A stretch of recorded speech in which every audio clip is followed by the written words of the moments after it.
napaka-emosyonal at nakakakilig na eksena ang nasaksihan ng mga manunood matapos muling mag-propose ang asawa ni Jopay para pakasalan siya sa ikalawang pagkakataon. Sa isang video na kumalat online, makikita si Jopay na masayang sumasayaw sa stage habang ang kanyang asawa ay laging nakaalalay. Hawak ang kamay, gabay sa bawat galaw, at ramdam ang pag-aaruga at suporta. Habang akala ng lahata ay simpleng pagtatanghal lang ang nagaganap, biglang nag-iba ang ihip ng hangin matapos ang sayaw. Sa likuran ni Jopay, lumuhod ang kanyang asawa habang hawak ang singsing, isang eksenang ikinagulat ng lahat. Nang humarap si Jopay at makita ang nangyayari, kitang-kita ang pagkabigla, emosyon at tuwa sa kanyang muka. At syempre, walang alinlangan ang sagot, isang matamis at buong pusong yes. Palakpakan, hiyawan, at luha ng saya ang bumalot sa buong venue. Mas lalong naging espesyal ang sandali nang ipakilala rin nila sa audience ang kanilang dalawang anak, na siyang patunay ng matibay at buo nilang pamilya. Isang paalala ang tagpong ito na ang pag-ibig, kapag totoo at pinipili araw-araw, ay pwedeng ipagdiwang hindi lang minsan, kundi paulit-ulit.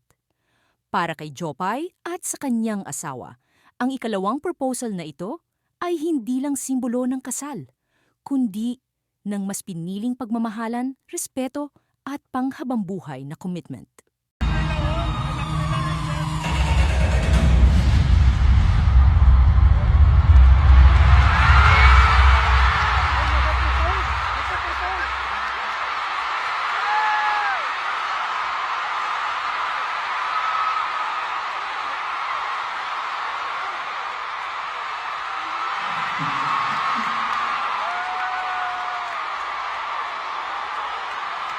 Supermom!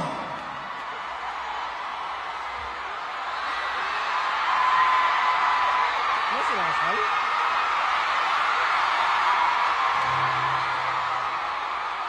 My babas, will you marry me again?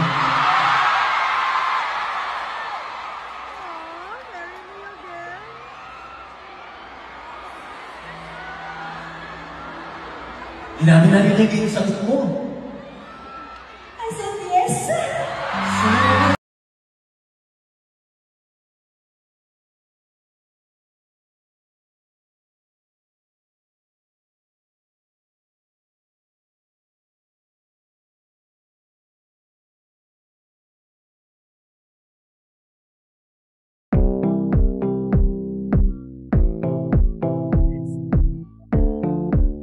Nice!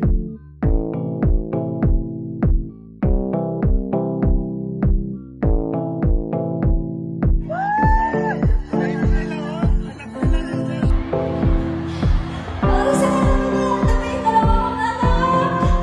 Si Anessa, and si Ariana, si Han. Hi. Si Norwegia mo lang. Nasabi mo sasayaw ka lang. Lagi na siya ganyan. Pero maraming salamat, Mamas. Kasi si Joshua, ang dami kong pinagdaan ng naisip ko. Sigurado ko naman, di ba, magkawag ko. Lahat. Nandiyan siya. Lagi siya nakasuporta sa akin. Hindi yung dalawang anak ko. So, thank you. Thank you so much. I love you. Thank you, Lord. Thank you.